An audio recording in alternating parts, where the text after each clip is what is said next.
lot of bullshit going on down here. I'll break it off in your ass. No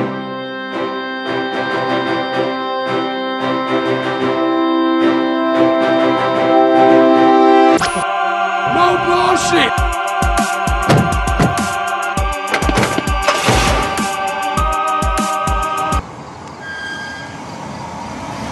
No bullshit.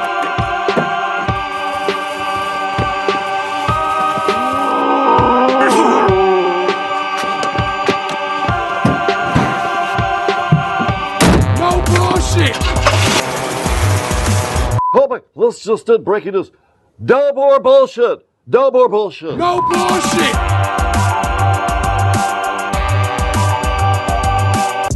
Get ready for it. Next week's news today, no bullshit news, February 5th, 2021. Brought to you by Share. Share. Tell all your friends. If you don't share, we don't come back. Exactly. Oh, we're hot. We're so hot. We're so hot. We got ripped off like big time last week. Three big things. At least three big things. Before we go into that, Detroit Red is also out on the street in the frozen tundra, digging up the dirt on the dirt. Literally. Yes. Yeah. It might be bad. We might have another perfect day for it. Dumping scandal. You can't trust the government. You can't trust these people. Oh, but watch this. Another one. Eric Starkman from Los Angeles. Mm-hmm. Right? The man, longtime journalist, right? Writes a blog, StarkmanApproved.com. Go there. He's awesome. He's the guy been tearing Beaumont up, telling you what you need to know because nobody in Detroit will fucking do it. It's a goddamn sin over there. So he's going to be joining us. Plus, next week's news today. Mm-hmm. More of it, folks. Hey, man, somebody stole the police helicopter. What? Yeah, boy. Somebody stole the Detroit police helicopter. Seriously? That's what sources say. What? Our man in the department, retired officer John Bennett reporting. Yeah. Oh, my God. I'm telling you, right? Whitmer's fake COVID science. Look, again, COVID's real. All you liberal people are all like all those conservative people. You got to go with facts, folks. Even if you love her, you got to hold her feet to the fire. Or we're not going to get anywhere. You're screwing me. Amen. We bring in facts. Adult foster care deaths of the workers. We'll bring you that. The flu numbers. Apparently there is no flu this year. Right? Crime in Detroit, unemployment in Detroit. So long, Matt Stafford. Yeah. I love you. Are the Pistons for sale? And again, Red, live at the demo hole. Share. As always, American Coney Island is a sponsor of the No Bullshit News Hour, good friends of ours. Remember that Esquire names American Coney Island one of the 100 restaurants in America that we can't afford to lose to COVID. We lose them, we lose who we are. It's So Detroit, the originator of the regional delight, the Coney. Right? Proprietary dogs, proprietary chili, Vidalia onions, mustard, delicious buns.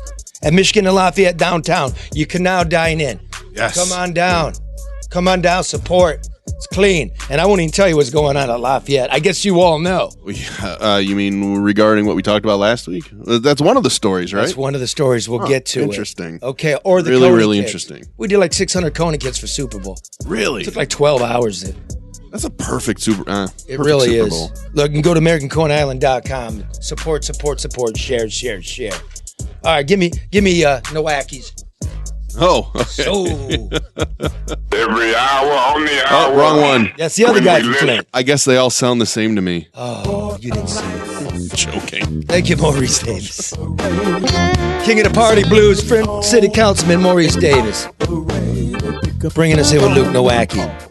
When it comes to security and investment, You call Luke there's only Nowacki. one company. Should you go short or should you exercise a long put? Should you naked yourself with the short or cover yourself with the put? What does that mean? You call Luke Nowacki at 248-663-4748. You whack job millennials Yeah. trying to get rich on one stock. It's going to take more than one day. Like, listen here. You're not part of the ruling elite. That's why you're in your mom's basement gambling on stock. That's not a way to put a future together. Listen, It's never too early to start saving and planning for retirement. Planning for that house. Get yourself on the right track. Call financial specialist Luke Nowak at 248-663-4748. Grow your assets from annuities to individual retirement accounts to college savings plans to good old stocks and bonds. That's our friend Luke Nowacki. Hit it. I'm talking about Royal Alliance Associates Incorporated. Securities and investment advisory services offered through Royal What a Alliance segue. Associates Inc. Member FINRA-SIPC. Royal Alliance Associates Inc. is separately owned, and other entities and/or marketing names, products, or services referenced here are independent of Royal Alliance Associates Inc. All genres. That was a new one. Maybe it's one that just doesn't get as much rotation as the I other liked ones. it. I liked it. Hi, Karen. Hey, Welcome aboard, Karen. thank you. The Love Boat. Okay, Karen. Yes. Do you remember last week when breaking news? You missed it. Sorry. All right, we'll take that up in post. No, we won't. Breaking news. There you go. That's just on your feet. Remember when we said that Macomb County prosecutor, former state senator Pete Lucido, had referred Gretchen Whitmer to a panel of prosecutors in the state? There you go. Better late than never, maybe? I don't know. To see if it's justifiable to bring some kind of criminal charges against Whitmer for handling of the nursing homes. Remember that? I remember that. We weren't even off the air, Karen, before all the TV stations were calling. Charlie, I say this all the time, and you have to take that as a compliment. I mean, for the most part, we can see who's tuning in and listening. But if those that we don't see, all we have to do is wait for a couple hours and see what posted, what comes up. People listen to you. They know that you do the homework that they either can't or are not willing to do. Well, So come on. you got to take that as a compliment, Charlie. I'm You down do. here. I'm down here in the garden mezzanine, Karen. Lower level. Leaving mainstream to prove a point. The point was, at first this was just a social experiment, right? Hey, like we could compete with them, and now it's become real. Now we're the cheat sheet. It's copyrighted. It's not. But sadly, No, it's not. I don't care. I mean, you're out of that mainstream, but you're still setting the pace and elevating the bar. So keep going. You're doing the work. I mean, You're come tearing on. it up, man. No, it's not copyrighted, and I don't care. But be big about it. Be professional. We're all young, made mistakes. You know what to do now. I know you're watching. Give a mention so we can hang around and help and give you stuff to do, like the Great Coney Caper. Mark, tell them about the Great Coney Caper if they didn't listen last week. With the David Portnoy comes in. Barstool Sports. Does his bit. It gets big. The problem is he's in Grace's in American Coney Island And Lafayette. 5 feet from the door, eating a coney. One dog. Tasting it. One which dog. he's known for. Yeah. For pizza. Some people don't like Portnoy, Barstool, or just maybe see it as flouting the rules, and therefore they have the power to send someone in. So someone sees it, someone complains to the state sends in the city, and the city goes to American, inspects him, gives him a warning, goes into Lafayette, they're not wearing a mask right. They never do. They're nice guys. They just don't wear them right. And give them a $500 ticket. So I write it. Plus they're ticketing their delivery vans. It went everywhere. Ticketing the delivery van too? Yeah. Oh, Jesus. With commercial plates. You can't do that. That shit went viral. It went on the news stations. It went on the local TV stations. It went on radio. It was in the newspapers. Went viral. Jesus. And you know what? Not a mention. Of course not. Well, Portnoy retweeted you though, because he knows. Yeah, he knows. He knows who did the work. Well, here's the thing. So some chub, the food writer for the Free Press, whoever this guy is. I don't know who this guy is, right? I don't know who he is. Whatever, dude. Write something about restaurants and COVID. You don't do that. There's nothing to do. So why are you going on Twitter and saying, well, this is just a PR piece because you actually work at American Coney Island? Because on Deadline Detroit, where I write it, it wasn't in the story. You know why? Because everybody listening to this show and everybody that reads Deadline Detroit knows I work there. When I posted it on social media, I did the disclaimer, disclosure I worked there. Frankly. Well, what am I getting a lecture from this punk? Who cares? That's what I'm saying. It's taking away from the point of the story, which was absolute bullshit. That's what I'm saying. It's a distraction. That's what you do, dude. Give me a call. I guess we're not colleagues. Hey, bro, it might look good if you do that. Or, call Alan Langle at Deadline Detroit. We fixed it right away. No problem. Yep. Well, what's with the showing off? You didn't get a piece of the viral story? Now, here's the thing. Somebody else from the Free Press starts calling around, maybe going to do a story. Basically checking up on me. Really? You don't need to check up on me. My shit's tight. You're pretty much out there, too. I think I got more grand juries in panel in this town than the whole court put together. I'm working my ass off. Fuck you, dude. And then they never did write it. They never did write one. That's interesting. Checking up. But everybody calling up trying to get a story is like, hey, we're following up on LeDuff story. Are you going to put that in the fucking paper or not? And it's distracting. It's distracting from the actual issue that they're ticketing. And didn't Kim Worthy, by the way, say, forget about those tickets? Yes! Thank you for doing the right thing. The county prosecutor said, this is some bullshit, which is what we're about, folks. Look here. We're for the people. You're for us. Left, right, center, gay, straight, black, white, male, female. I don't care. You're my brother. You're my sister. What was the third story? There was a third one, too. The third story. Remember we were talking about GameStop and shorting stocks. Yes. Shorting stocks, right? How to play the market. And we said the most leveraged stock in Michigan. Shorted in the short position. People are betting against it is Rocket, Quicken Loan. The new IPO from last year. Yeah. Bada bing. It shows up in the Free Press on Sunday. This huge fucking story. It's crazy how that happens. Now, I know the writer, and she's quite good. You don't write something like that Friday into Saturday. She's working on that one. That one's for real. Right, that's fair. That's fair. But still, scooped. That was a top four. That was a really good story, actually. It was very good. Yeah. But isn't that something? Not surprised. Okay. But then again, a couple weeks ago, a week before Snyder's indicted. Yeah. You called it. Who says it? You called it. Okay. And then the Monday following this show, the AP says it looks like he's going to be charged. And then everybody gives AP some credit. Hey, we're just a little podcast, right? Isn't that? I know this sounds really bad. Okay, start the show over. Never mind. Just fuck it. But okay, look. Breaking news. Yes. For all the people in the media here with a lack of imagination or sources, here's one. Breaking news. Live from New Jersey, the Martians have landed near the Meadowlands. We go to our correspondent. By the woods, the cars, the gas tanks of the automobiles spreading everywhere. It's coming this way now, about 20 yards to my right. Oh, did we lose him? Holy shit. Wow. Well, someone's going to have to follow up on that. Well, there you go, Cranes. The Martians have landed. Go ahead. They're killing. Send your guy out there. Whatever. What a mess. Okay, look, let's what are you breaking this week, man? Martians landed in the Meadowlands. Well, okay, what else? Okay, listen. This is the part of the show, of the program, where we bring in a heavyweight, right? It's the business writer, Eric Starkman, long time writer guy. Where'd you work, Eric? Like Troy News? Where else? Toronto Star, Montreal Gazette, the Wall Street Journal, and American Banker. Those, like the Toronto Star and the Wall Street Journal, are like heavyweights, like international top flight. Yeah. Troy News. When you were there. Okay, so he's been tearing Beaumont up, but I want to just let you know that this business moment is brought to you by, let me get one of these on. David Hall Mortgage, right? Mm-hmm. We want to thank David Hall for supporting us, supporting Drew, supporting Elric, supporting Denny, everybody, really, seriously. They want you to know rates are currently in the 2s. They're not going lower. Let's go. Let's move, people. Call today and find out how much a refi could save you every month. Get with it.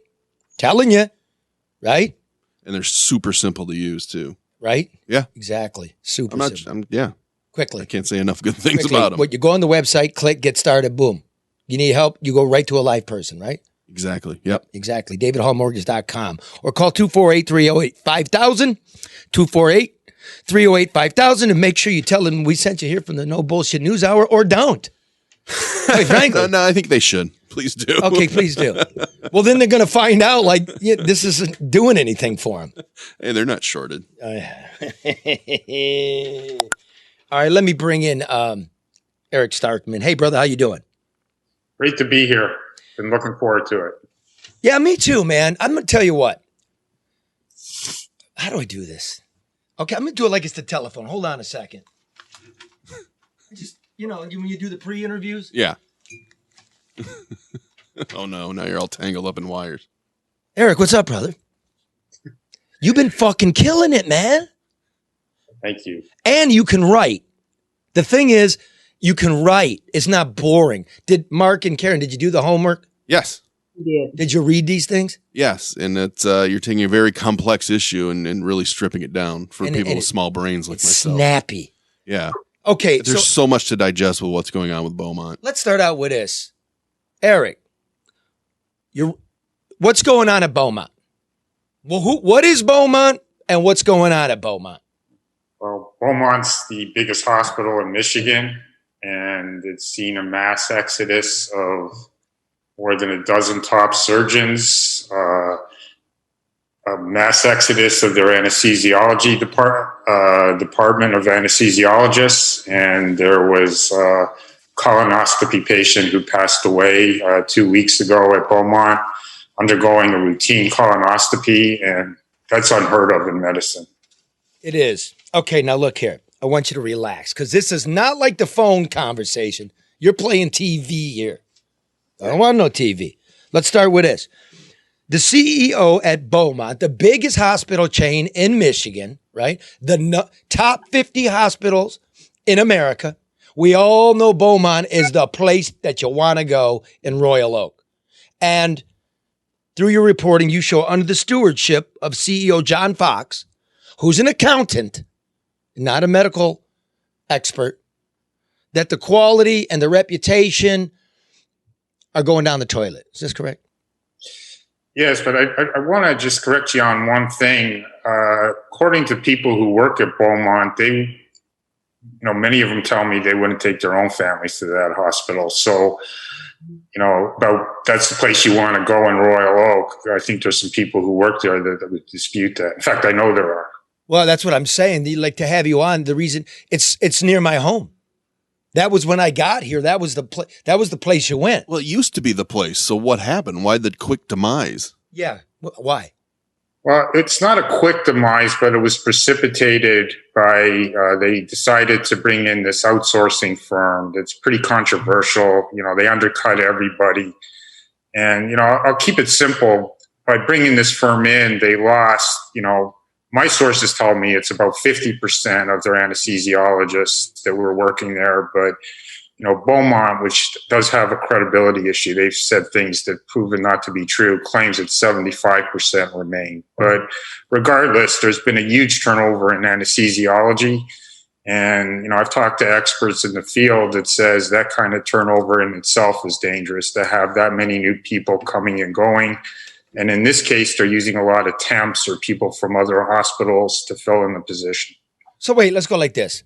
So John Fox comes in. This is a nonprofit, Beaumont. The cat's making $6 million a year, something like that. Is that right? Do I remember your reporting right? $6 million. He's brought in to create more income, profit for a nonprofit. So he does that. In 2019, net income nearly triples. But at the same time, what we realize in January, they outsource the anesthesiologists, right? Yes. It's some company named Death Star? North Star? Well, it's nicknamed in the industry Death Star, but it's actually called North Star. Why is that? What's this reputation from? I mistakenly reported that I assumed North Star was a reference to the Star Wars films, that could destroy all planets. But somebody from Beaumont called me and says that it's called Death Star because of the reputation that it has within the industry. And I'll let you connect the dots. So do they deal specifically with anesthesiologists or all medical outsourcing kind of stuff? They just do anesthesiology. Just anesthesiology. That's all they do. So this is one cost-cutting measure that Fox brings in to increase profit. You have on-call anesthesiologists. You have fewer of them. They're less, let's say, I don't want to put anybody down. They're not the top of the heap. They're not the cream of the crop like Beaumont had, right? What Beaumont had, they had people that were trained at Johns Hopkins and Harvard. And, the other thing that's really critical that I really would like to drive home is, Beaumont is filled with people who are committed to Michigan, and the entire management is from outside. John Fox has a home in Atlanta. He's got another home in North Carolina. He put his house up for sale over a year ago. The rest of the management, they all thought they could unload this hospital and get out of town. That deal fell through, but, they were clearly headed out the door because they all sold their houses. So wasn't there supposed to be a merger with, what's the company, Advocate Aurora? Is that correct? That's the company. And at the time, that was like, I'm trying to think of a good analogy, but the two hospitals weren't equal. Beaumont in its day was a world-class. It was a gem of a hospital. It was ranked easily among the top 50 in the country. Its surgical business was it's one of the busiest surgical hospitals in the country, or at least it was before they lost all these surgeons. And they had this coterie of anesthesiology staff that, all the surgeons felt really good about. And you see, the one thing people don't appreciate about anesthesiology, the profession's done a great job of making it safe. So the likelihood of things going wrong is usually pretty small. Yeah. But you need a John Scully. You remember Captain Scully that landed the U.S. airplane into the Hudson? Mm-hmm. You need top-tier anesthesiologists when, I guess I can say it on this show, when shit happens. Yeah. And they had a top-tier team. I believe you landed that plane in the East River. That's right. It was factual accuracy. So, okay, as Charlie mentioned, they are a non-profit, and there seems to be this thinking that they want to just sell and become profit. They have about how much cash on hand? $3 billion. $3 billion. They redid Woodward Corners. It's a nice little area. They created a shopping district. So, Mark, you said M. You said with a B, Eric. Am I correct? Yeah, it's billion. A B. You're right. It's a B. Thank you, Kramer. And if the merger was to go through, I'm only talking Eric's work here. Correct me if I'm wrong. Fox would pocket another $20 million. That's the speculation. Okay. I don't know what he would have received, but the reason they say that's the speculation because it's believed that the last CEO of Beaumont before this deal was done got about $20 million. Not Beaumont, Oakwood. Oakwood merged with Beaumont. Yeah. And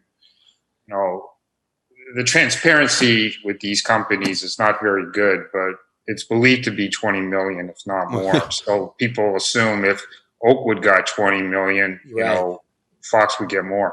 So once again, nonprofit with, and they are private, but with very little transparency. But if they're sitting on $3 billion, are they not putting any of that back into the hospital? Why do they have to keep cutting costs to do things with North Star or other cost cutting measures? I mean, a lot of doctors are leaving. Or sell your ambulance system, farm it out. Why? Well, that boosts the profit margins, and that'll in turn boost John Fox's compensation and all of his deputies. So the more they grow their cash fund, better it is for him. The more juicy it looks for a merger. That's where, because remember, it's a non-fucking profit. Well, that's a whole other controversy. These nonprofits, Royal Oak would do a lot better taxing them and using the taxes than giving them the nonprofit status. But that's a whole other story. So how's if I could just go ahead. If I could just drive one point home for you guys, listening to you talk about Coney Island and what happened there. And you said somebody called the state and they were there right on the spot to deal with that. Well, I want to make sure you and your listeners are aware that one of the top lawyers in New York used to be a senior partner at Honigman.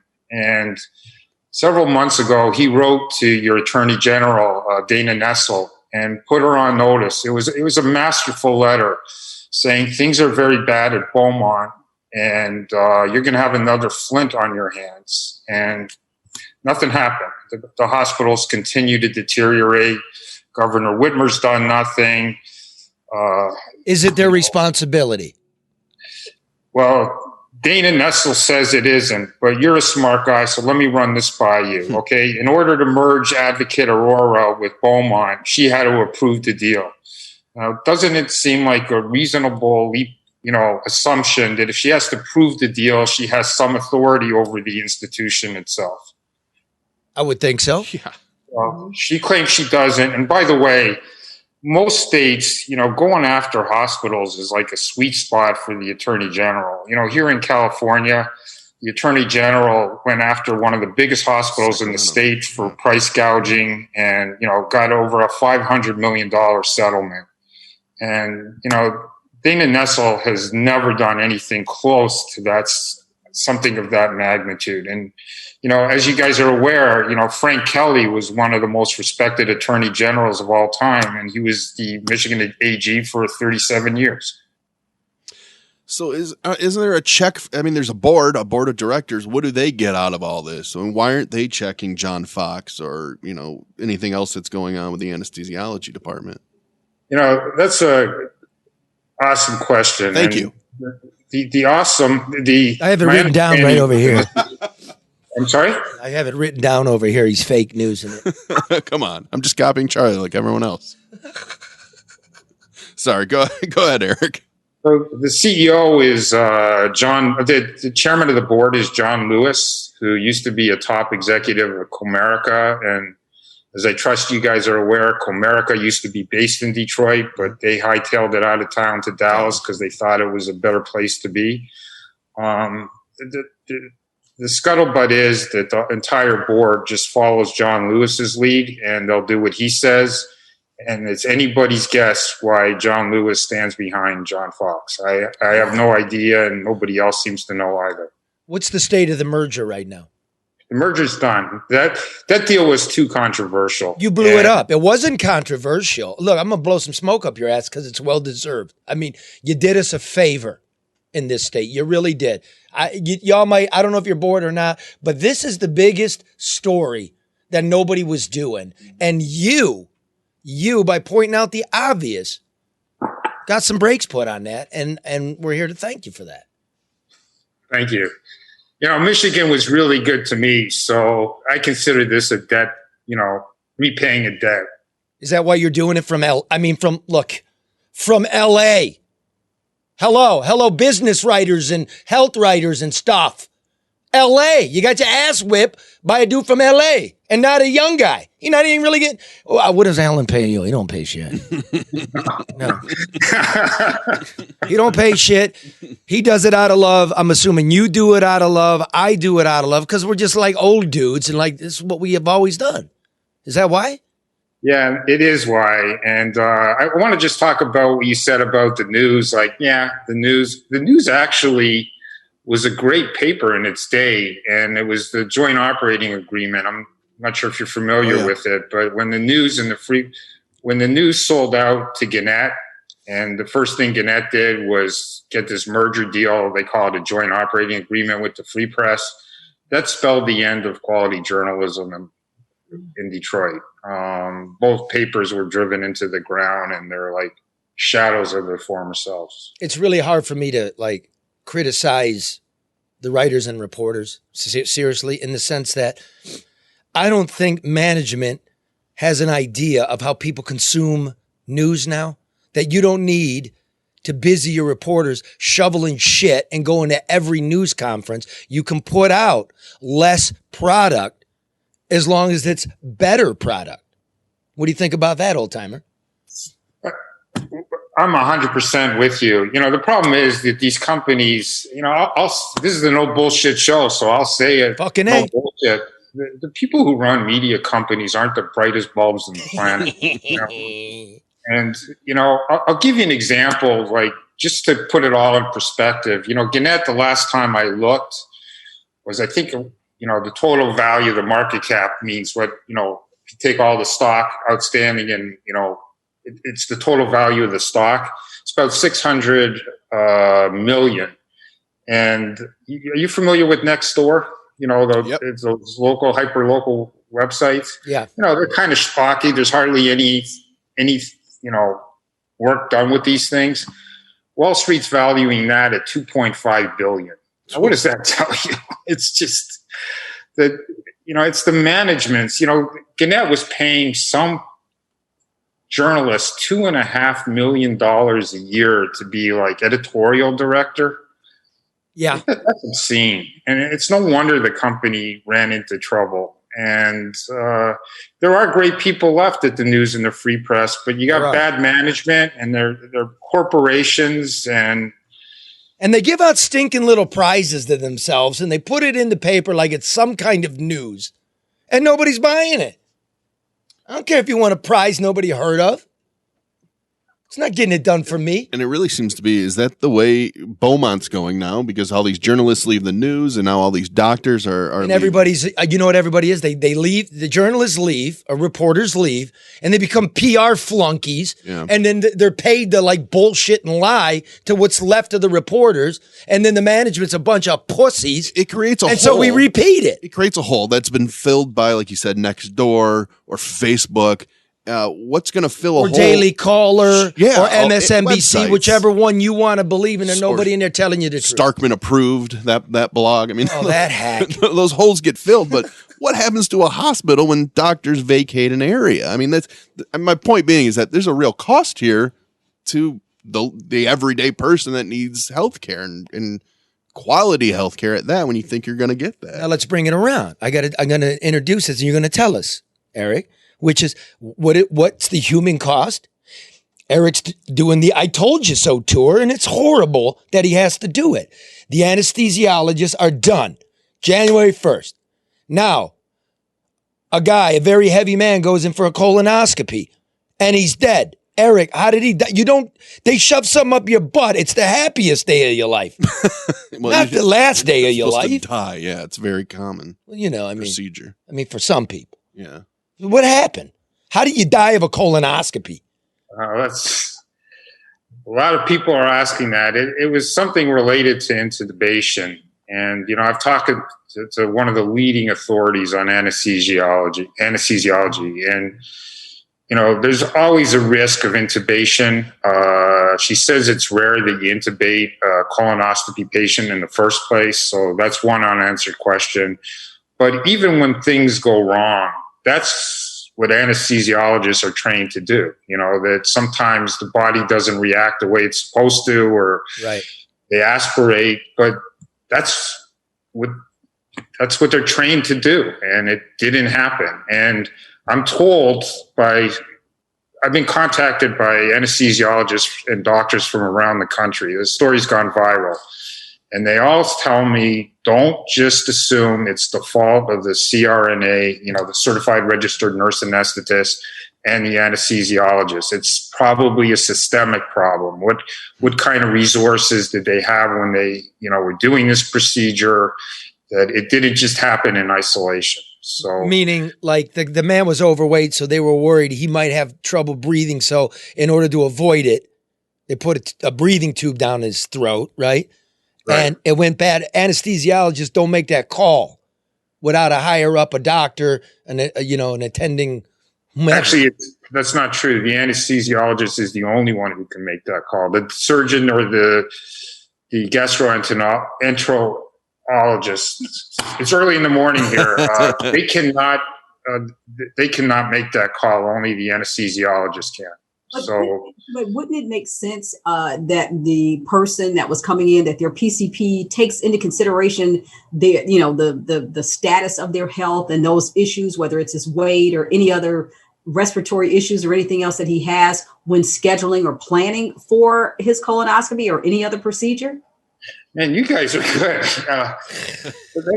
That's one of the things that I'm hearing from people from Beaumont and I'm going to be following up on that, is the people saying that the due diligence that they expected wasn't done, that it was rushed. And you're right. There should be and I can't say that there wasn't. So let me be clear that, maybe there was and I'm not aware of it. Beaumont, their MO is just to trash my work. They call me, the CEO called me a mudslinging machine, and that's it. That's what he's got. Well, Eric, I can tell you this. I'm monitoring our social media comments while we're during the show. And everybody is talking about, one, they appreciate what you've done in terms of sharing information that a lot of these people have already known. They've got some horror stories that they're sharing. Obviously, Beaumont has declined to a level that a lot of people obviously either weren't aware of or have somehow overlooked. It is not what it used to be. And there are a ton of people that have worked there, that have gone there as patients, who recognize that. So they may not like you, but you've got a lot of people behind here that are on the show that are applauding what you've done. And let's start fresh. Those of you chiming in on social media, if you have a tight, specific question for Eric, send it right now, and Karen will drop it to him. I've got one. They seem to be. I don't see you on the board here. I typed it already. There's a lag. The board and John Fox seems to be more concerned with you as opposed to what their employees, particularly doctors, are saying. You talked about the exodus with the anesthesiologist, the cardiologist, yes, surge, everybody. Well, the orthopedic department has had a little issue, and Eric, you've written about the doctor Fish. Is it Fishgrund? I'm not. That's how I would pronounce it. I'm a print guy, so okay. I just write the stuff. This is the head of that department, and they signed a new contract in 2019 with a company called Stryker, very well known company, to use medical parts, implants for people, hips, right, all those fun things. And the contract says they have to use 75% from that company. And then what do you know? This guy, this doctor, is also a consultant with this company that's made close to $1 million consulting for them. Is besides being unethical, is there anything illegal that he might have done? I'm not aware of anything illegal, but you've hit on, what's wrong with healthcare, all the conflicts in the industry that, they're getting rebates to use certain medical products that the orthopedic doctors the surgeons didn't want to use. So the surgeons didn't want to use the materials from this company that they signed a contract with because they feel they're inferior. And particularly trauma surgeons, because that's something that's quick and you want something that you're used to and that you know inside and out. Is that what you found from your reporting? Oh, yeah. They did not want to, and by the way, there's a lot of heroes at Beaumont, people that stood up and refused to bend to the will of John Fox and his management team. Some got fired, but there were the orthopedic surgeons that said, we're not going to use them, and didn't. So is Beaumont in the next go around of grades, U.S. News World Report, whatever, are they going to be a top 50 hospital? If they are, U.S. News and World Report has no credibility in my book. Well, what's going to happen then? Is Fox going to be around until they sell to another big conglomeration of a healthcare company, or will he be swept out and they are going to return to their nonprofit roots? Well, as I understand it, in addition to being a journalist for longer than I care to admit, I also ran a PR firm and worked with a lot of lawyers. One of the ironies of all this is the colonoscopy accident might actually, give some job protection to Fox, John Wilson, and Carolyn Wilson and David Wood, the chief medical officer, because the hospital's not going to want to admit any kind of wrongdoing or negligence. So if you somehow just fired the management team right after the colonoscopy death, people, a lawyer might use that against them. And right.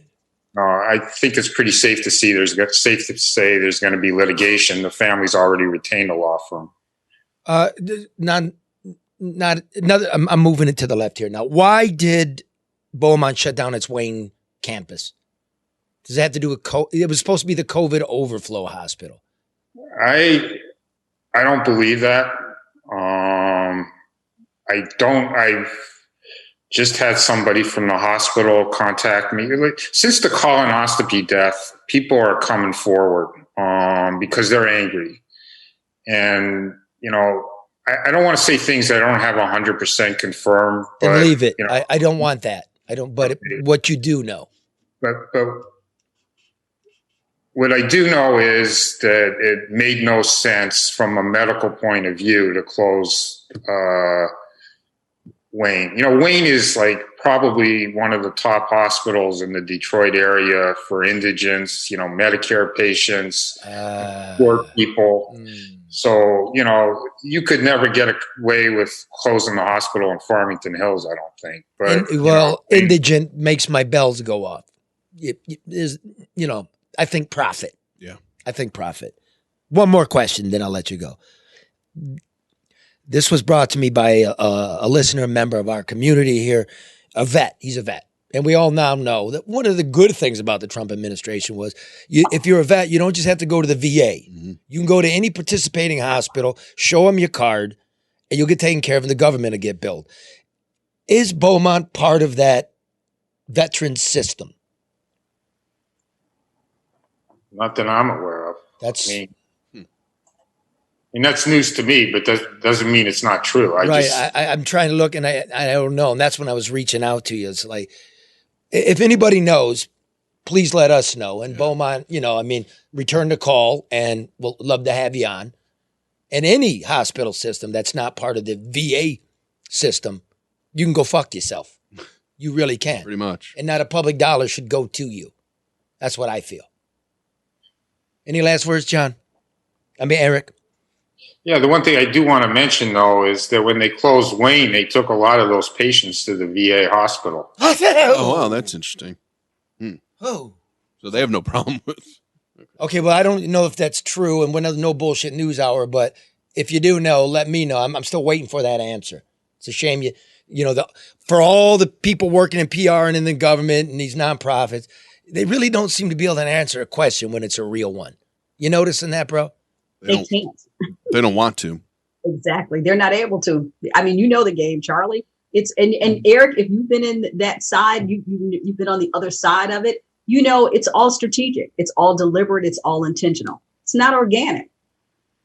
I think, though, greater pressure has to be put on the political leadership of Michigan. I think what's happened at Beaumont is public record. The governor let it collapse. Your attorney general let it collapse. Debbie Dingle and Rashida Tlaib. Beaumont Wayne is their area. Boo! That's a nonpartisan. Boo! Do your job. Yeah. You work for us. We're getting eaten alive again. I think I voted for Whitmer. I don't remember because I go third party a lot. Come on. Come on. Well, going back to the very beginning, they could do something about this. If they have to approve a merger, then they could probably look into what's going on at Beaumont a little more than what they are. Because what's going to happen is they're going to sell. John Fox is going to take his alleged $20 million somewhere out of the state, and we're left with a crumbling to North Carolina. The biggest hospital system in the state is crumbling, and is just North Carolina. Yeah, I got a limerick about North Carolina. Yeah. Every time I hear North Carolina, I think of the limerick. Want to hear it, Eric? Yeah. Okay. There once was a girl named Alice who used a dynamite stick as a phallus. They found her vagina in North Carolina and bits of her tits were in Dallas. Hey, all right. I know, it's pretty good. Next time so I can cover my ears. Oh, you're fine. Stop it. I've heard much worse. Listen, if you've got a headache, try Henry Ford. It's clean, they treat him well, and I know the chief of trauma. Eric, a lot of people are saying you've been one of the best guests on No BS, and we've had some great guests. So I just want you to know that a lot of people are listening, and they do appreciate you being here. So I wanted you to know that. Get the fuck out, really? Yeah, somebody just said that he's one of the best guests. They said a lot of echo. They said he is a great guest. Yeah, we get great comments. Just like people are quick to share criticism, I also think you need to know, especially given, just like Charlie, when you work hard to do the right thing, you need to know that there are people that recognize and appreciate it. That's all. I do. We really do, man. You're doing us a solid here. And look how smart the audience is. Now, and I don't like audience and show. I don't like the words I use them. I think we're a community. And hey, you know what? We're going to try a business writer who's writing about a hospital. Mm-hmm. It got a real potential to collapse. Who cares? And I'm glad so smart everybody is. We miss guys like you. And he's giving a voice to the doctors and the employees who just can't openly talk about what's going on there. Exactly. Thanks, brother. You're the match. If you want to hang, please do. But we're now going to move on. You want to hang out for the rest of the news? Yeah, I have to to make a call, but it's been great here, and I'd love to come back. You guys are a lot of fun. Okay, man. Thanks, brother. And Thanks, really, Eric. keep up the good work. Let us know what you're doing. Okay. Okay. That's Eric Starkman. He does more than just Beaumont. He does a lot of where he's out west. You go to starkmanapproved.com, right? Mm-hmm. And Deadline, like you mentioned, picks up. Detroit. DeadlineDetroit.com picks them up as well. Which is so cool. Look, Deadline Detroit, I write there. I did a good one, I think, today. Go look. Now you disclose it. No, I'm just kidding. Oh, yeah. Oh, yeah. Look at Red. Wait, look at Red. He's freezing his balls. I know. I was thinking Red's going to look like Jack Torrance from The Shining by the time we get to He him. really does look red now. He's fucking freezing. Poor guy. He's having a stroke. He's doing important work, too, though. He is. He's out there. But we'll get to Red live at a mammoth garbage hole, it appears to be, out in the center of Detroit. We'll bring you that in a moment. But we're going to bring you next week's news today, which is brought to you by ADR Consultants. And listen, if you can't get the COVID vaccine distributed, try ADR. Jesus. They do logistics. They do. If you can't get the Flint water plant fixed, try ADR. They're experts in government compliance. They get shit done. Right? You need housing stock.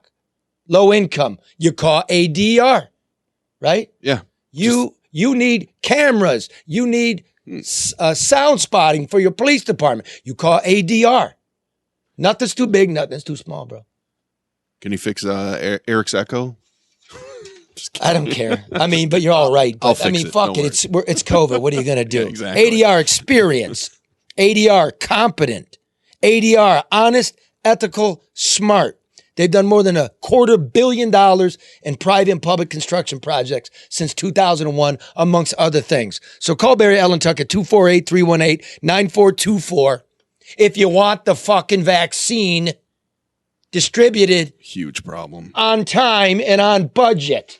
The logistics on that are crazy. You and I were talking, Charlie. I said, if Amazon and Chick-fil-A can get it right, it's doable in terms of handling, high volume logistics. So you can't get Jeff Bezos or the guy from Chick-fil-A, call ADR. Okay, they're nicely done.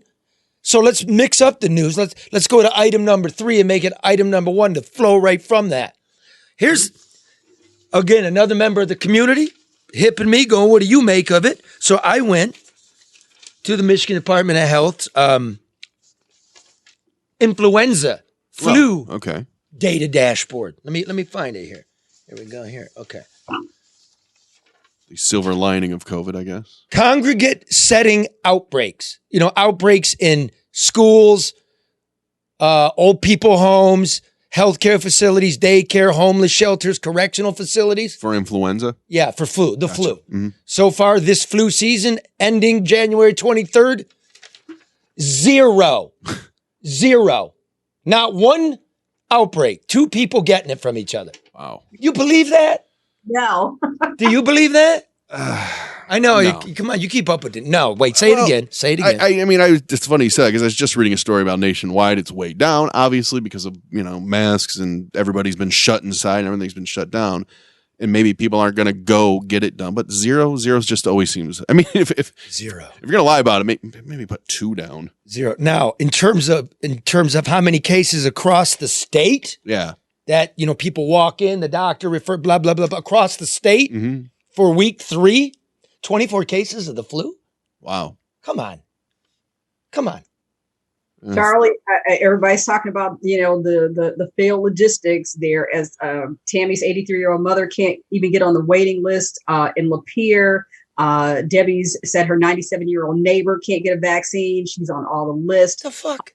It is a mess. So the mayor of Detroit strutting around. Look, the Wayne County executive is bitching because Washtenaw getting double the doses they're getting. Because they're getting them into people. Oh, if you get them into people, you're going to get more doses. They got some kind of formula, right, where like your population needs it, you get more. Sure. In terms of big counties, Wayne County and Oakland County got old people. Washtenaw young. Your model doesn't fit your model. Let me say this. All you out there, here's why I flipped it. Karen, you called Mike Duggan's super hotline. We're really getting them out there. Throws out some bullshit numbers. What'd you find when you called the hotline, Karen? Well, I am not big on inefficient phone prompts. And so I didn't really feel like it was well thought out or informative. They said that the wait to even schedule an appointment or to have somebody answer the phone was in excess of 30 minutes. Time out. Yes. You called up and they said, well, they gave the prompts. If in fact this is an emergency, call 911. If you have questions, this is not the place to do it. You have to be a part of one of the designated groups, although they did not confirm which those groups were. You're burying the lead. How long was the wait? For somebody to answer the phone in excess of 30 minutes. And you need someone to answer the phone to schedule. You have to have somebody answer the phone just to schedule the appointment. But the thing that threw me off, Charlie, was that they were saying you can't ask any questions. Like if you have questions, hang up. Like go to the website. This is not the place. So I'm thinking and they kept sending people to the health department website. So if you're a senior and you're calling, and certainly there's a lot of information that's coming at you in all ways, you may have some questions even in the process of scheduling your appointment. I thought it was a little disingenuous and kind of, condescending to say, if you have questions, don't call us, hang up. Yeah, and then get back in line for a half an hour. Come the fuck on. In excess of 30 minutes. I mean, that's unrealistic. It's unfair and it's inefficient. If you ask. Now here's the news. Here's where I don't buy bureaucracy. Ready? Drum roll, please. Guess how many influenza shots were distributed in Michigan so far for this flu season? No idea. 3 million. Wow. So how are you, listen folks, how are you distributing 3 million flu shots and you can't get the COVID shots out? Anybody? Hello? McFly? I think there's too many levels of bureaucracies in the way. If the federal government, and I know Bueller, Ferris, I know COVID's a little different because, some of them need the Pfizer ones needs the deep freezers and blah, blah, blah. But why can't we have a company that deals with logistics and distribution handle it instead of multiple levels of federal? We got hacks. To county we got hacks that the health officials, the county officials tell me, and you've heard them on this program, they change it in 24 hours. You're getting 70% of the doses. Yeah. You're getting 60. What the fuck? Here's what the counties want. They don't want you to give them the vaccine. You know what they want? They want you to give the tracking number of the vaccine, send them state directly to the hospitals and the pharmacies.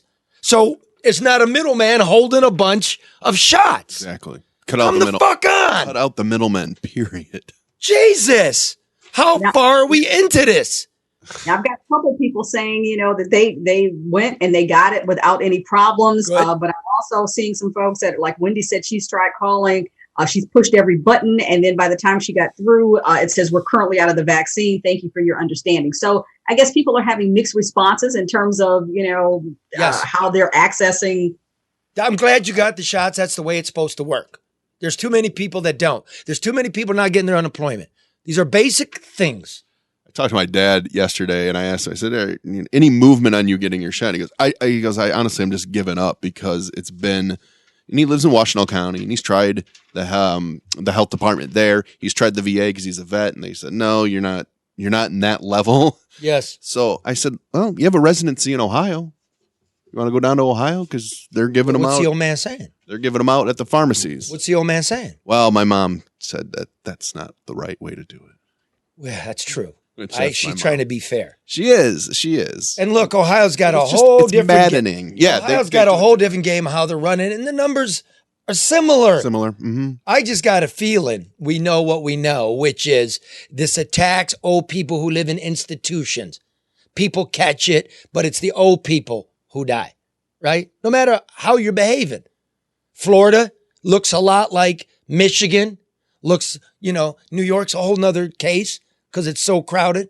I don't know, but I do know something about flus and, how they spread. Spring, winter, spring. You see a height, then it goes down, then it comes. They're predicting another spike in the spring, are they not? That's true. For COVID. For COVID, yeah. Yeah. Okay. So we really dropped that, really bent the curve. Well, maybe it's got to do just with biology. Well, let's just get shots into people. People want them. Okay, well, let's do this. Next piece of news. Whitmer said she was going to do a pause for restaurants for 3 weeks. Oh, yeah. We now know it turned into 3 months, and it was all of them. She quotes science. They tweeted some science that they're referring to, such a study. I went and looked at it. The mobility network models of COVID-19 explain inequities and inform reopening. What does that mean? Okay. It means basically, here's the abstract. It's from PhD candidates at Stanford, headed by Serena Chang. Basically, they modeled people's movements. Your cell phone, your data, how you walk around is being collected and sold. So much. They know where you're going. So they got 98 million people. Where you going? Then they stuck a model on it, like the rate of spread. Right? They don't have specific super spreader stuff that they injected. What they did was they modeled it. So right there, you could argue about the study. Nevertheless, the sum total of this says this: the sweet spot, the best spot for business and public safety would be to cut down occupancy to 20%, like in restaurants. Gotcha. Why? And bars and movie theaters. Why? Because most times a restaurant isn't at capacity. So if you did it at 20%, the business would lose 40% of its foot traffic, meaning it would keep 60% of its foot traffic, which we can extrapolate to be 60% of your business. If we limit your occupancy to 20%, what would that do? That would mitigate the spread, according to this model, by 87%. Okay. That's the trade-off. Not a COVID denier. Not, I wear my mask. I'm not that guy. I love life. And I want everybody else to have one. But why did we not have 20%? Why did we have 0%? You fucking ruined a bunch of businesses when your own science that you told me to read says the sweet spot is 20%. Well, my issue with it is that you just explained it better than any of those press conferences that the governor has had repeatedly. All she says is science, but Charlie's doing a nice little movement. That's why you don't want me at the press conference, and these press conferences stink. But you explained because you can't ask a follow-up. And she's just never explained it. I don't know if she thinks we're all stupid or we can't digest it, but we've all picked sides. Yeah. We've all picked sides, and we don't want to hear science. Here's the other thing, too. There's plenty of other models, too. Maybe look at more than one. Maybe they did, but once again, very little communication on that. Okay, this is from CapCon. Right? Oh, I love CapCon. CapCon. It is a wing of Capital Confidential. Okay. It's the Mackinac Center. Okay. Right? It's a libertarian think tank. Okay. Right in the middle, market-based. You know, Gordon, the Director of Health and Human Services? Well, it was, this mixed COVID response to his folks, and it was mixed. It was mixed, right? Nursing home data, et cetera, et cetera. During all of this, when we were all laid off and couldn't get our unemployment, he got an 8% pay increase up to $175,000. He got a pay increase. Why? We all got to row this boat together. Pay increase. This is some Another Whitmer appointee who's now in charge of the Unemployment Insurance Agency. Oh, they're doing a great job. That crashed on Monday when you told everybody to sign up on Monday. She got a 10% pay raise during COVID. Why? Is this contractual bullshit? It's government. No. It's government. These are appointees. So, they're not covered by the... Well, I just figure, do they have a contract that says they get a bump in pay? But that's horse shit. Man, shit. She could see, Come on. Now, next piece of news. Red's all right. We're almost to you, Red. Okay? He's crazy. Has he become blue? They don't write folk songs about the wipers of other people's bottoms. You know that? You ever heard a folk song about wiping an old person's ass? They should. Because last week alone, more than 10% of the people in Michigan who have died during the COVID pandemic caring for the institutionalized elderly died last week alone. 8 out of 82. They worked specifically in adult foster care homes, murky institutions that are licensed and supposedly inspected by the state of Michigan, but do not get the attention like the nursing homes In fact, no data was kept. But like the nursing homes, there's still a yawning shortage of PPE in the adult foster care facilities. That's a fact, and nobody picked up on it. So, my friends out there, listen, if you know somebody that works in adult foster care specifically, because they're forgotten, okay? You let me know, you message me. I have some masks and I have some gloves. It's the very least we could do. We're all a community. I ain't going to sit here and bitch without trying to do something. Just message me on Facebook. You can find my email. I'll get it to you if I got it left. Okay? Good? Yeah. In the beginning, Charlie, I don't know if you remember when all this first broke, you made sure you got access to gloves, you got access to masks, and you were distributing those long, before this got fully underway. So, I mean, this isn't anything new for you. And the Attorney General, Dana Nessel, when we remember the outrage that's the jail, the sheriff is dead, the commander of maximum security is dead, the 2 doctors are dead, they didn't know they died. She puts out a press release applauding herself that she got some dental masks. Oh boy. That's your job. The whole thing is again, and we talk about this at the municipal level, but it's all about the narrative. People can only respond to what they're being told. Ooh. And I'm just saying, residents, we have to depend for the most part on the media to tell us what's going on. If in fact the media only takes what they're being fed from the source, then that information becomes subjective and we're placed at a disadvantage as a result. Yep. Amen. Now here comes one, media. Ready? I know. All right already. The chief of police, James Craig, did a drive around with Denzel back in 91. All right. Great story. Here's another story. Shootings in the city are up 45%. We just passed a year where the shootings were up 53%. That's 100%. Swear to God. There's a study. What was it? My Wallet, Fat Wallet? What's it? Nerd Wallet? Wait. I don't know. I think it's Nerd Wallet. They're a good site. Pretty good. Wallet Hub. Wallet Hub, okay. A lot of wallets. The cities whose unemployment rates are bouncing back the most. Okay. Top 180 cities. Number 1's bouncing back the most. Number 180's bouncing back the least. In between 1 and 180, where do you think Detroit is? Plus or minus 10. Let's play a game. All you out there on social media. Quick. Like Price is Right. Yeah. 1 to 10, 10 to 20, 20. Quick and go. Karen? I guess 60. That's what I guess. 60. Yes. Pretty good.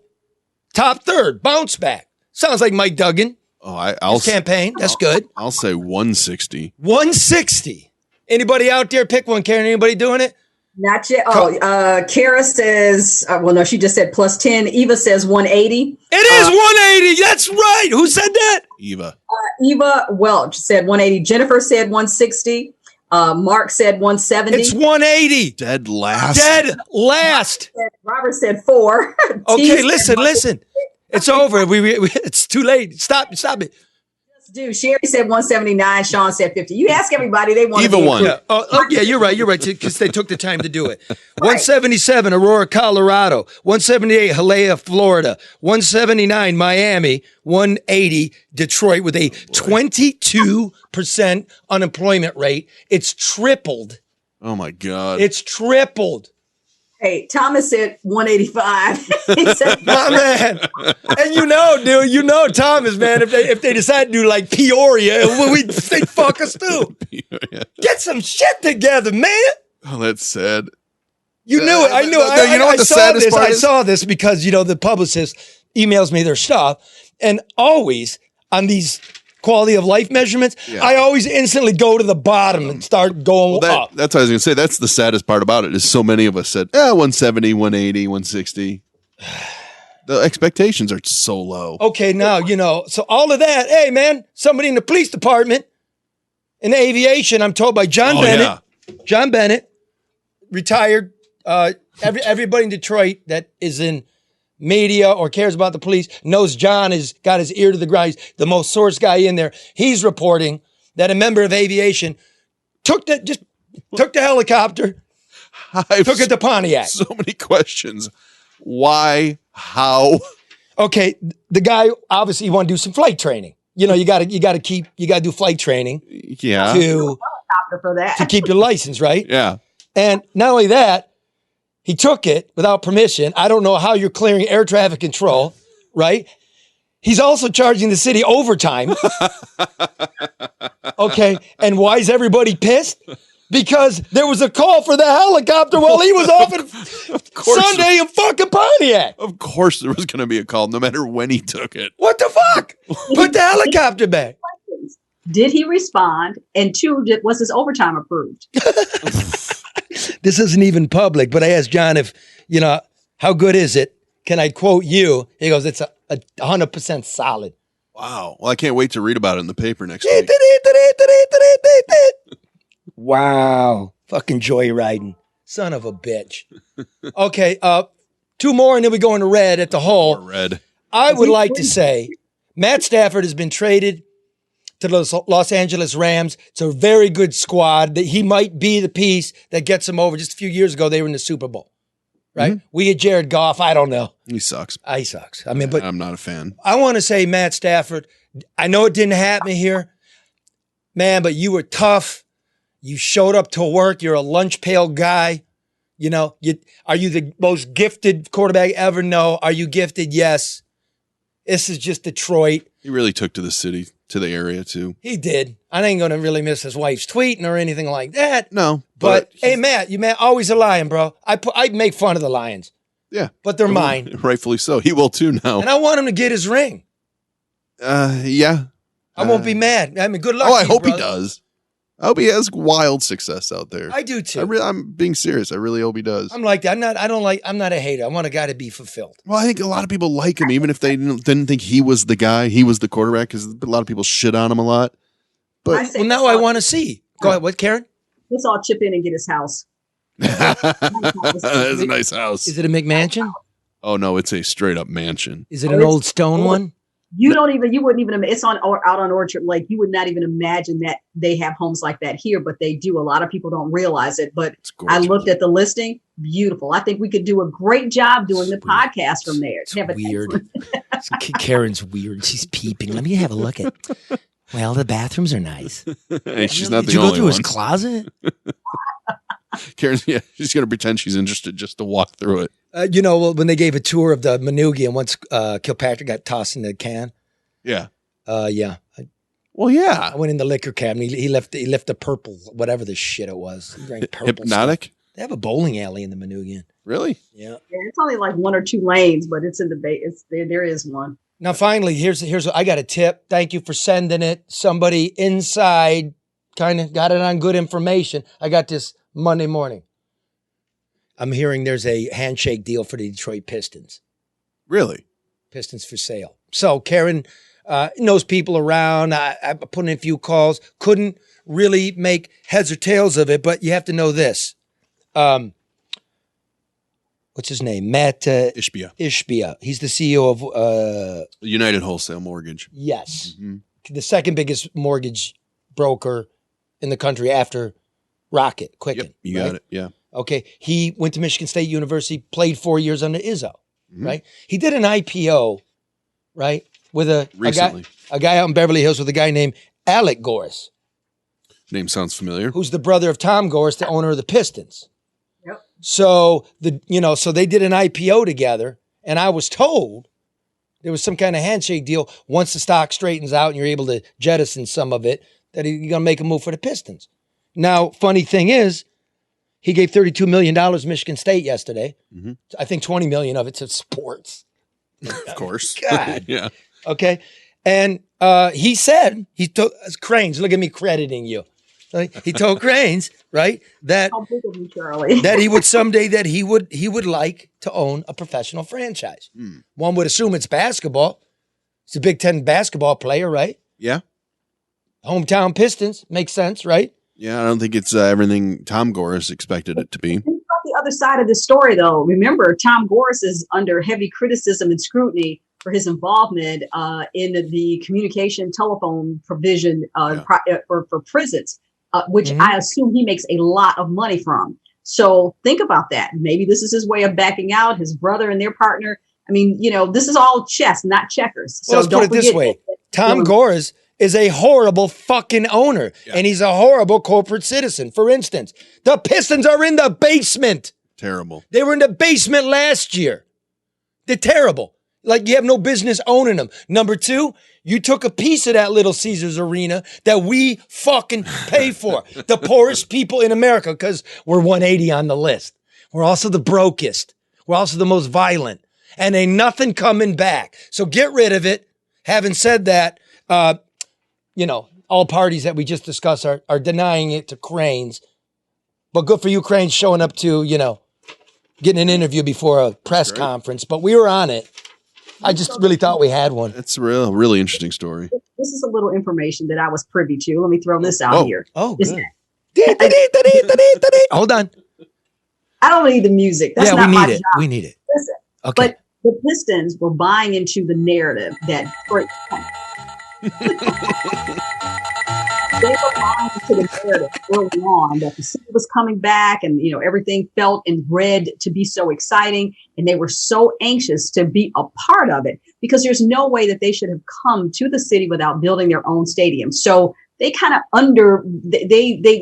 undercut themselves by backdooring a deal, if you will, or cutting a deal to get in on the Little Caesars Arena component. So they cut themselves short on that because Tom was anxious to get in on what he thought was taking place in downtown Detroit. Okay, so let's do this for the sports fan. All right. The Tigers finished last year in what place in their division? Last. And the year before? Last. Okay, and the Red Wings this year are what in their division? Last time I looked, they were last. And what about last year? Last. Like in the league. Okay. Pretty sure, yeah. The Pistons are what in their division? Shitty. Last. And last year? Very low. Yeah, now the Lions finished what in their division? Last. And what about last year? Last. What the fuck? Sell them all. It's not Give it to the city. Give it to Mike. Give it to Duggan. Not a good time. Yeah, this stinks. It does. And then you look back and Snyder was running. And look at Flynn. Oh, come on. I mean, really? What a mess. Hey, look at the federal government. We just had a growth period and Trump's spending like a drunk sailor. Like the economy's supposedly growing and we're borrowing $1 trillion. Yeah, why not? The fuck? Why not? God damn it. Fix the roads. Fix the damn roads. And fix Red. Is Red alive? Oh, yeah, it's Red alive. Red. I'm worried about him. Red is a snowman. Let's have a look here. He's been outside this whole time. Okay, Red. Hold on here. Are you there, Red? Hello. How are you? You been enjoying the show, Red? Fuck no, not the last 2 minutes. It's cold as shit out here. You do a lot for this goddamn city. I better get a key or a toothpick or something. Get a toothpick in the city. So, Red, you're in the middle of the city. You're drop dead middle of Detroit. No man's land Detroit, right? Industrial Detroit. Is that about right? Yes. Yes. Just to paint a quick scenery, I don't know if you can see behind me. Let me set this up first. So what we did was I just thought it'd be a great gag to send Red out in the middle of a polar vortex to do some digging, so to speak, which is we got word that there's a potential another site in the city where potentially we're just starting here to do some research that demolition debris may once again be being thrown in the city or dirt is being excavated and we can't keep track of it. So, right, go ahead, Red. Set the scene for us. So behind me, you can see this pole, this light pole behind me. Yeah. Oh, that pole is actually being covered. Is encased in a mound of dirt that's at least 15, 20 feet high. There's dumpsters everywhere. There's a couple pieces of construction equipment. And then I'm going to turn this around, see if you guys can get you guys can see that. Yeah. Yeah. I'm going to get as close to this edge of this as I can. Let me set it up for the listener, not the viewer. You look like basically Admiral Byrd and you're making your way across the Arctic tundra. Okay. Listen here. I can't even tell you what the fuck is in these holes, but I can say sticking up out of the snow. Turn around towards the hole. Turn around towards the hole. Put the camera There we go. Can you see the hole? Yeah, that's right.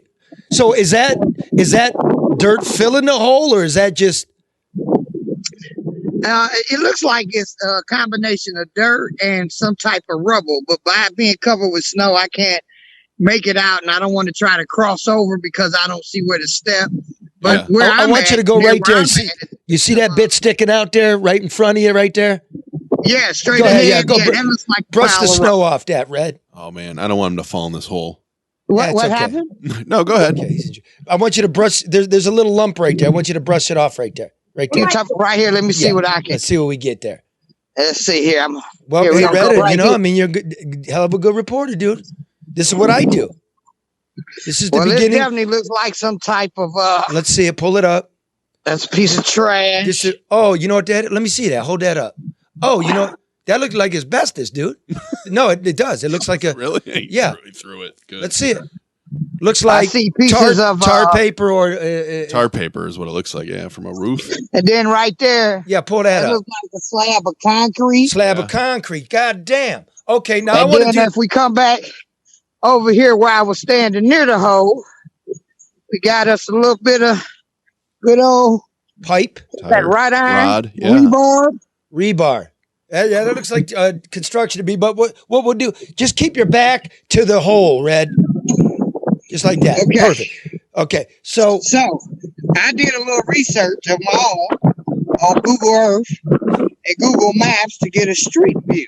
Okay. Of this location, which goes back about a year. Year and a half ago is the last update. So listen for our viewers. We put it up here. You see this nice, put it up, guys. Yes. It's a nice green lot. You guys see that? Yep. No dirt mounds, no construction debris. There's some grass. Show me the street level. Looks like a park. So what the fuck? Look, I don't know. I've never heard of, but it does. We're only beginning. Not accusing anybody of anything. We just know the city is shitting themselves about it. The word's going around, and this is the beginning of an investigation. I've never heard of the city issuing an excavation permit, right? To take dirt to fill demolition. Dump, yeah. Maybe they did. We'll look into it. Sitting there too. Huh? Directly on the other side of this hill, a mound of dirt or whatever this is, it's right against the back of a neighborhood. I tried to come around it. You can't. But it's right butted up against the back of a neighborhood. This family's living no more than about 100, 200 feet from here. Yeah, you can see it on Google Earth. We're on this. Because so, and I'm going to say this. At first, I thought it was a pothole, but I knew it wasn't because it had something in it. So, we don't know what it is, like Charlie said, but we're going to definitely find out. Hopefully, I get sent back out here when it's not an Arctic blast going on. Right. And I know that you are not allowed to dump demolition debris, construction debris in a lot. It's got to go to the landfill, right? We've been through this on this show. I've showed you Google Earth before. It's a perfectly fine lot too, right? We got the the DEQ, and everybody make them clean it up. How many times we got to fucking do this? Here's our goddamn neighborhood, and this shit better be right. This better be right, or we're on your ass. Now, Red, before we go, I want you to drop down and give us a snow angel. Karen got a question. Yeah, let me ask you. That's not going to happen here because I might get stuck in the ass by a piece of rebar. Harold is asking, is there a name on the construction equipment, like a company name? We ain't doing that, Harold. Do you see a name Harold, no. We're not doing that just yet. Do that right now because we're just beginning. We don't want to put nobody out that ain't did nothing wrong. Got it, Harold. You know what I mean, man. We just looking. We just noticed. We get some calls. We got some people in City Hall. We got some people in the business. We got some satellite stuff. We'll wait. But who wants to join us? Newspapers want to rip us off again and then pretend like you did something, or do you want to go do something? You want to go do something? And I'm gonna say this, and I ain't no specific reporters in mind. But if I got my ass up out here, out the warm office in the studio and freezing to death, look, I don't even have my fingertips is as red as my goddamn hat now. You can get the hell up out your apartment in front of your bookcases and all that bullshit and come do some work. Amen. That's all I'm saying. Word him up. That's my man. That's beautiful.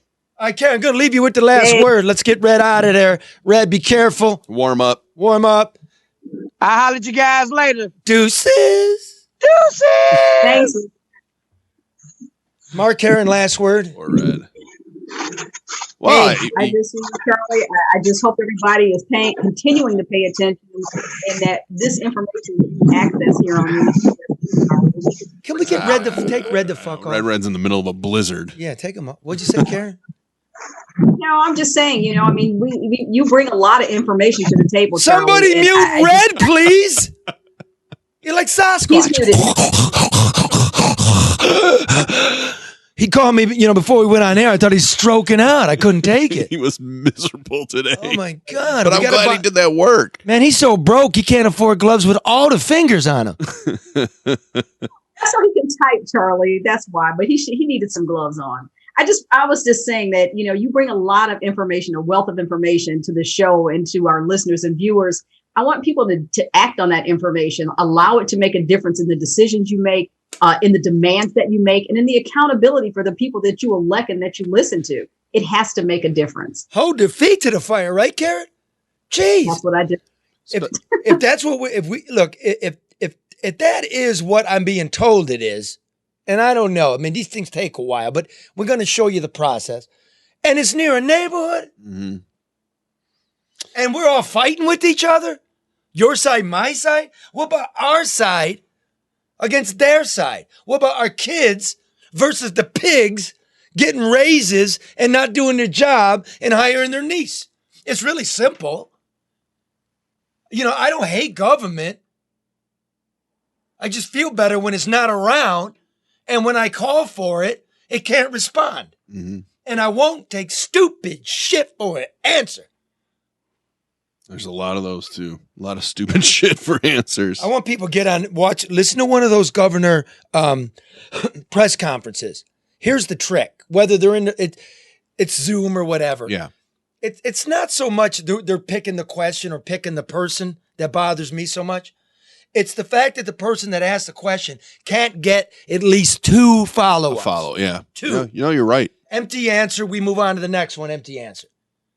Yeah. Well, hold their feet to the fire. Follow up on this Beaumont thing too. It just drives me up a wall. Well, they try and then it's superficial shit. You got to leave it to Starkman. Well, he's doing a great job. He's doing a great job. It's a mess.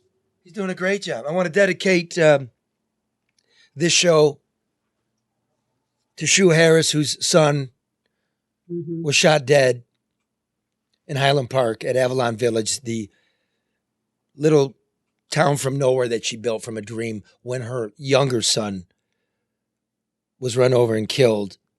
She took a crossroad, took a whole block, remade it into something beautiful. Now her older son, who was holding his brother's hand when he got hit by the car, has been murdered. And she's going to go on. And that's the kind of people I love. I don't know how. I'm sorry to bring it down like that, but I'm just thinking of her. She acknowledged, the Herculean task that you undertook to help generate funding and support for Avalon Village. So, that's admirable. Don't overlook that. Thank you for that. She did it though. She took an abandoned block, rebuilt a whole house, and it's a homework center for kids, a safe place, a warm place, an after-school place, in a place that doesn't have it. And I don't know why we don't have it. I mean, we can't have all the kids are hurting. All of them. So, whatever your political outlook is, challenge it. It makes it stronger when you do, right? Your argument is stronger when you know your opponent's argument. Try to see their point of view. I didn't say convert. You know what I mean? It'll be a better place. Amen. Till next week, fix the shit, right? You can get those shirts at the Drew and Mike shop. Store.com. DrewandMikeStore.com. I picked this for red. Leave it on. Leave it on, Joe.